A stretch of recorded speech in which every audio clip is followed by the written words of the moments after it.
Hey, howdy. You know, every time that I've said, "Man, it's been a while since I've recorded a video, huh?" Usually, it only is like a few days after, so it's a little bit more funny.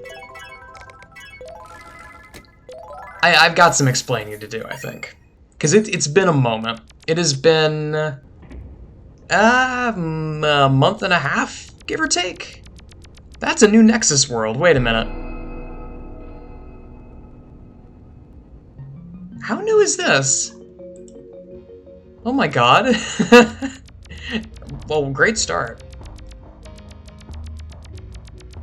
I get to explore new areas while I explain where the heck I went. Oh, neat. So, I mentioned in the community post that I had come down with some like mystery illness. And I mean, yeah, that's what it was. I came down with an illness. Slowly it slowly intensified over the course of the summer to the point that I kind of just didn't feel like doing anything besides just laying on the couch. And as it turns out, that's because, if you'll pardon a brief medical tangent, due to unrelated factors, I was very slowly losing blood. So I was gradually getting more and more tired and more fatigued. Never to the point where it was actually, like, dangerous, but it did get to the point where it was pretty severely hampering my ability to do much of anything. I was still able to take care of myself, but anything productive that I was planning on doing, just all the mojo just left my body. But I have the mojo back. I literally went to the hospital and got a blood transfusion and then worked out whatever it was that was causing me to slowly lose my life essence. That's since been resolved. I'm back to my normal self, which means that videos can resume again. And may I say, I'm really happy. So I think what I'm going to do is I'm going to do dailies. I'm going to do the daily, the weekly, the vending machine, and then I'm just going to get right back on the horse. I'm going to do some Tukey. I'm going to wander around, look at the new stuff, because there's been a lot of new stuff. And then I'll do Collective Unconscious. Probably not today, but maybe tomorrow. But I'm glad to be back. I'm always so happy to be back. Also, I just I just walked right past Brecco.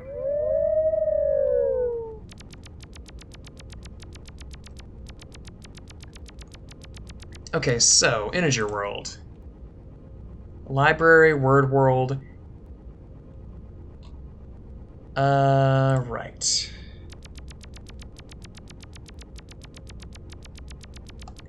But I got things to talk about. I got plenty of things because I've kind of just been resting on my laurels,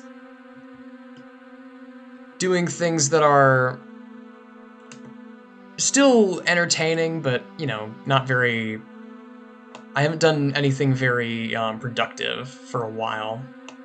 Where is Word World? Did I just completely miss it?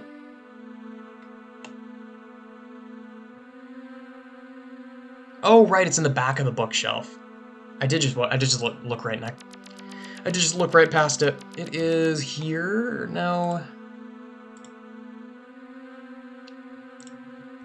One over.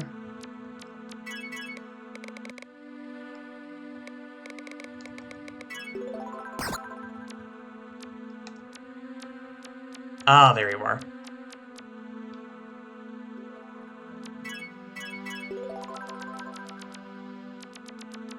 And then... how to get to Integer World? I saw this change, so maybe this? Huh.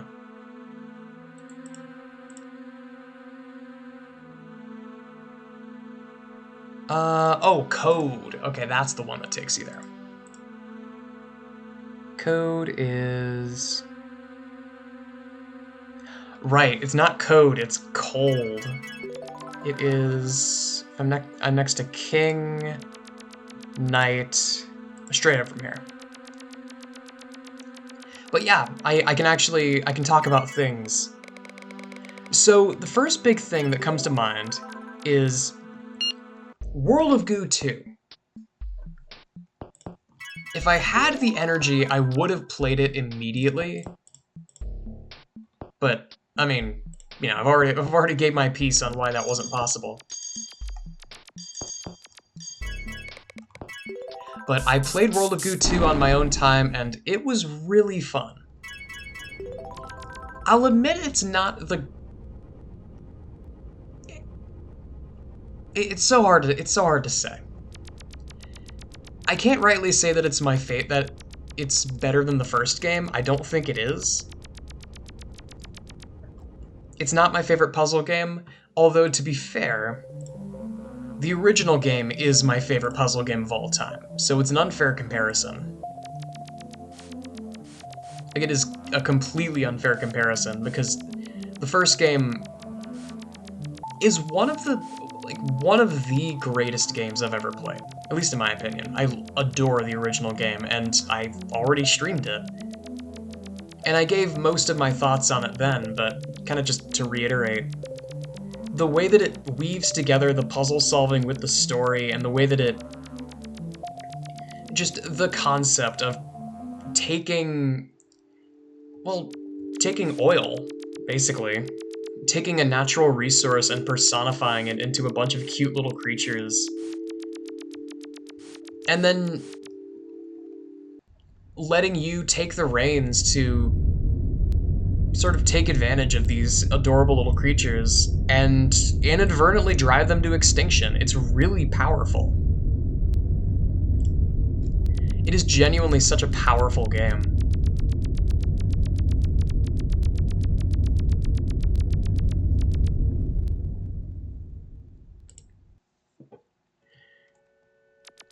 Now, the second game doesn't quite reach that high. It's not nearly as emotional. It's a lot more satire, but it's still fun. It's still really good. I would still wholeheartedly recommend it. Actually, one moment.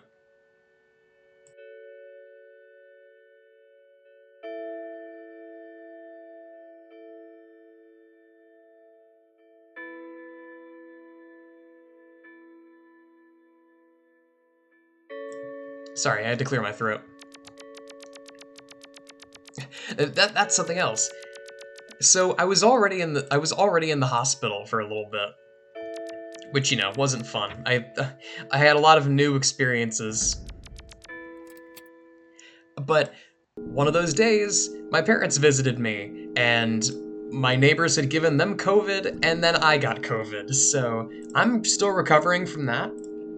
I ended up with either COVID or a cold. I genuinely can't tell, because I got my shots. I got my shots a very long time ago. So at this point, getting COVID is roughly equivalent to getting a cold, especially because of my age bracket. But it still sucks. Like, it was still very unpleasant, and I was super congested. And I still kind of am congested. Twisted Thicket is... I actually forget where... I think Twisted Thicket is down, because up is Shadow Lady Estate? Yeah, here we are.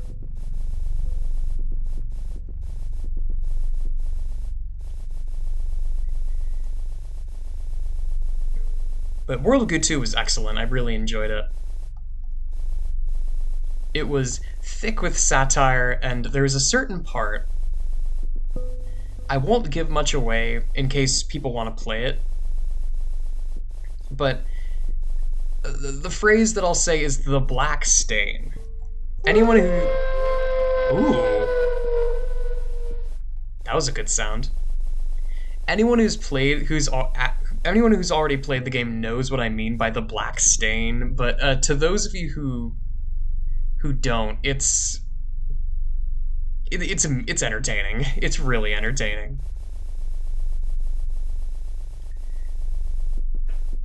But it's a really interesting game because it's one of those sequels that knows full well that the original game was really popular. And those devs have kind of an interesting philosophy when it comes to sequels and additional content for games in general. There's always a sort of there's always a sort of spite associated with making additional content for the game for their games because, why not just make another game? Why not just make a new game with a new concept? And I honestly I respect that. Am I going the right way?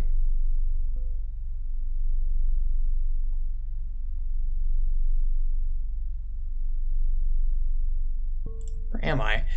Am I leading up to the area where Opal Archives is?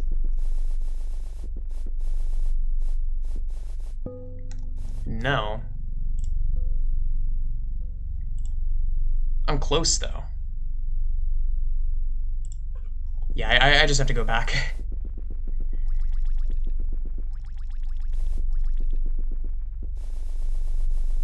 But Kyle Gabler has an interesting relationship with sequels because it seems like he usually does not like to make them. And the few times that he has, they're absolutely dripping with satire and not spite towards the people who play the game. This isn't a yick situation where it's like, oh, how dare you give us money? How dare you not like this horribly contrived game that we've made? It's not quite on that level. It's a bit more of the level of there's almost like an inside joke to it. A sense of, well, we could do something more productive and make a game that we've never made before, or we could just make more World of Goo. We could just make more Human Resource Machine.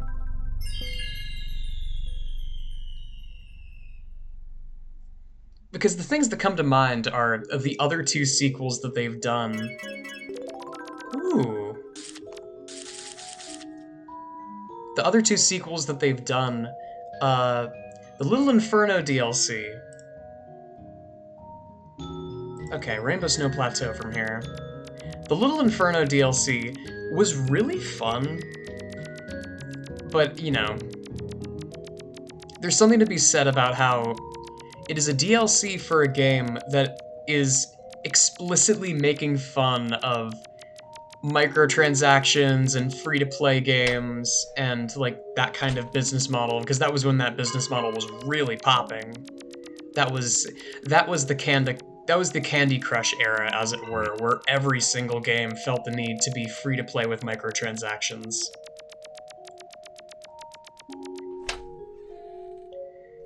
And I guarantee you, if the game were made today, it would have a very similar vibe, but oh right, there's a connection to Cocktail Lounge. I actually had no idea.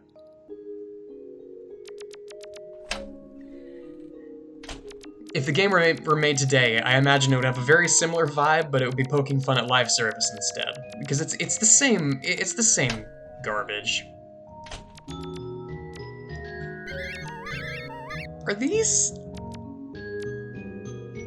capybaras? Oh my god.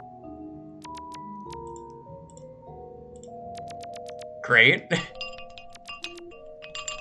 It's a snow globe. Wait, this room is amazing.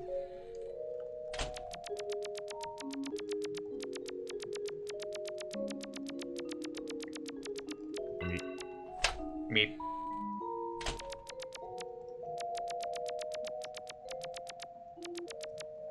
This area is really cute.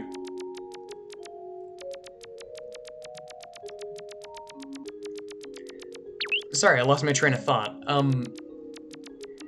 the Ho-Ho Holiday DLC for Little Inferno, there was definitely a sense of redundancy that, you know, we could be making other stuff, or we could just go back and make DLC for this 10-year-old game. And I got a very similar vibe from World of Goo 2. There was a sense of like, well, we have these other ideas that we could be working on, but I mean, why do that?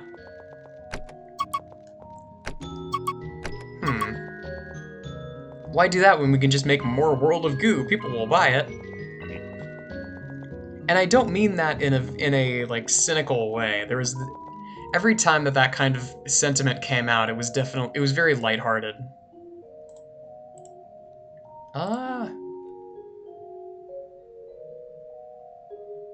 The door to the left of the Shadow Lady sculpture. Oh, it's in the capybara room.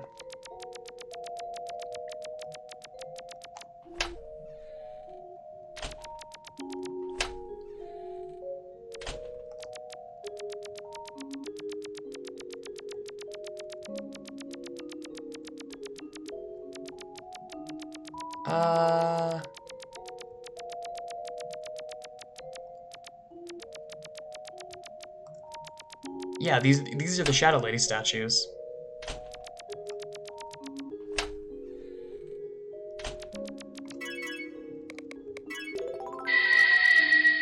Ooh.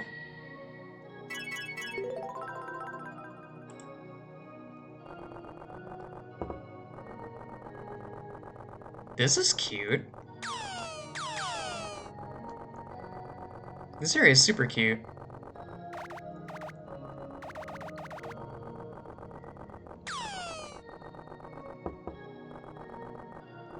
But there was that cynical sort of vibe, and then there was also the new stuff, which mainly focused on fluid mechanics.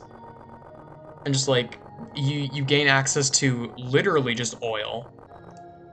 Which was a really cool mechanic. I really liked it.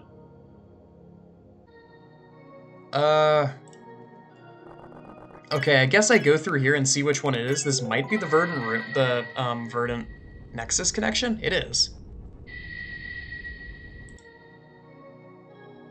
And then from here I have to go to Axolotl Abode.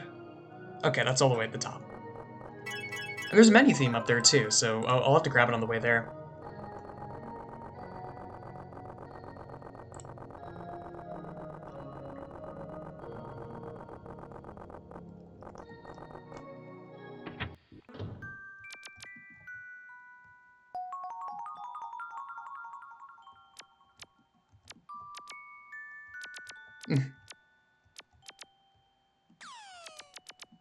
Goofball.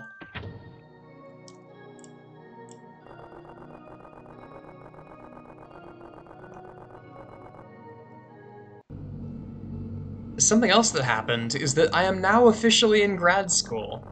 And so far, I can't really say how hard it's been because it's been like a week, but right now it seems like it's going to be about as hard as undergrad. Which means I'll definitely have time. I'll have time to record videos, I'll have time to do other projects. As long as I set aside time to actually, you know, do homework and be productive, I think I'll be completely fine.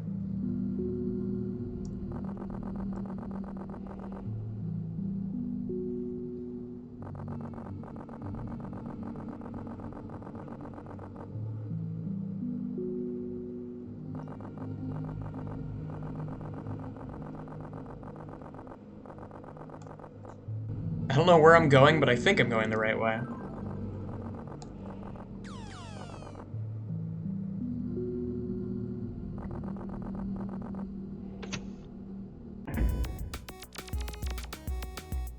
Oh my god, wait, these are axolotls! Oh! That is super cute.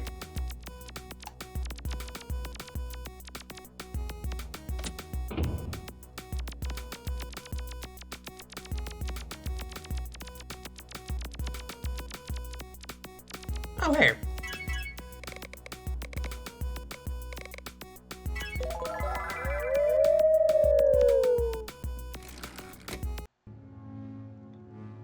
Is this where I need to go? Yeah, it is.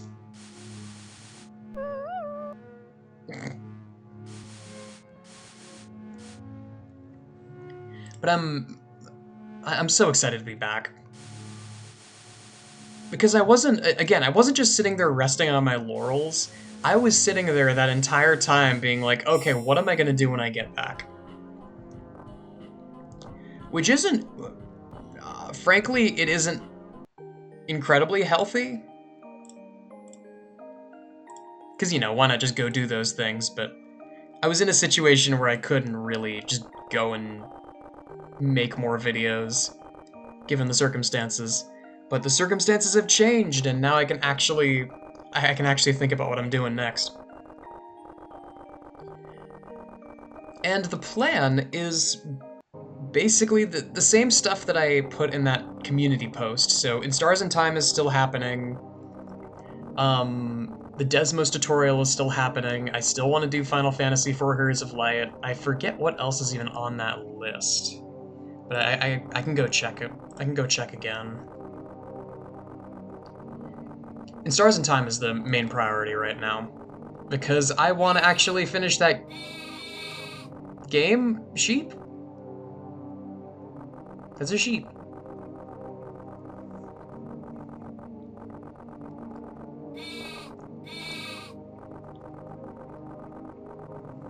In Stars and Time is my top priority because I really want to keep playing that game and figure out what's going on. Because there's definitely stuff happening.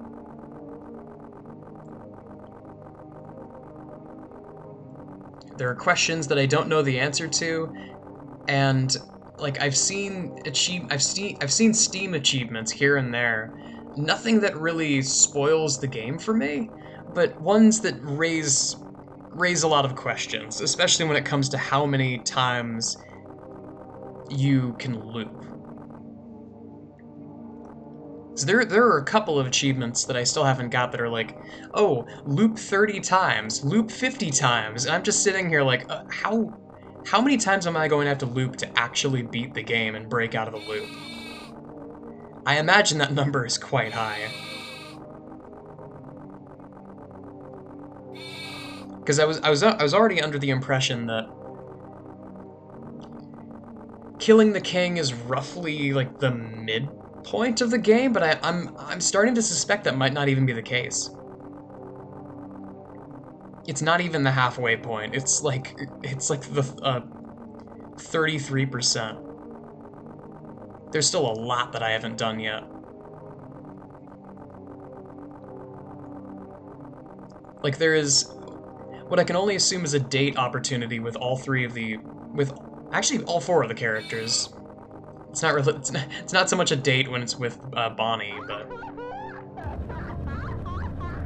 oh, whoa! This is music. This is just the Nexus music sped up a ton. That's awesome. Okay, so that leads to Sweet's Chaos. What does the Dancing Flower lead to? Oh, Serene Garden. I see.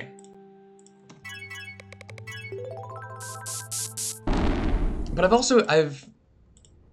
again, now that the gears can turn again, I have so many gears turning.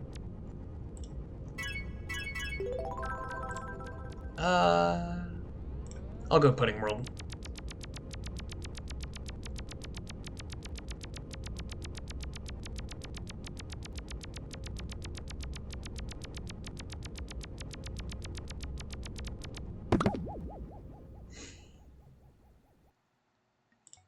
I have more Isaac stuff in the works as well, which could be very fun. Oh.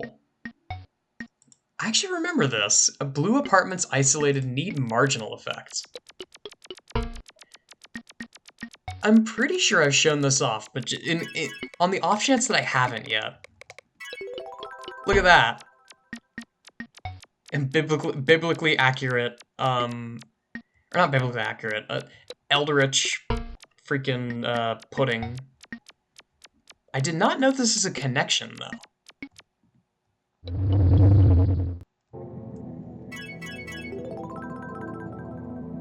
Ooh. Cool.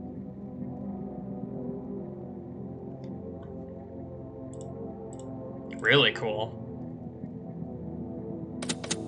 This music is very Yumaniki. There's like wine bottles. There's some symbolism here that I'm not getting. That is super cool though.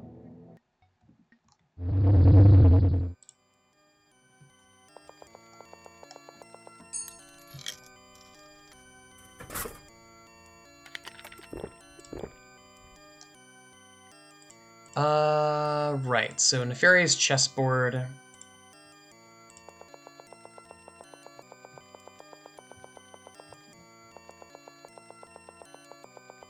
There you are.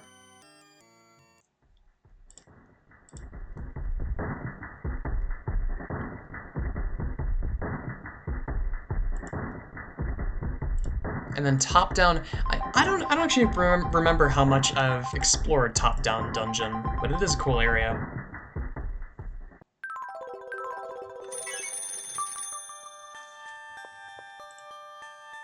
Right. Oh, and then it's straight up. Perfect.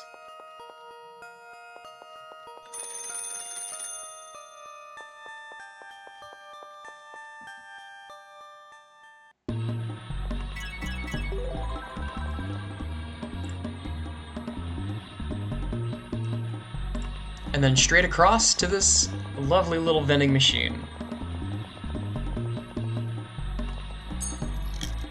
Oh. Wait. It might be the other tile. It is the other tile. I imagine I imagine internally they're different vending machines.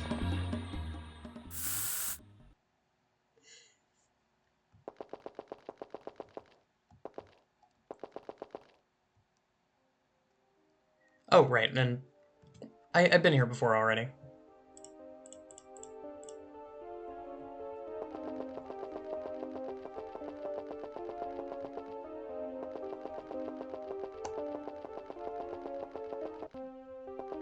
This area is neat.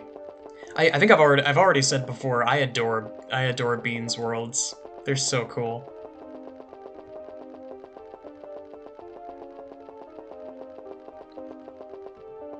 Lots of awesome stuff, lots of memorable places.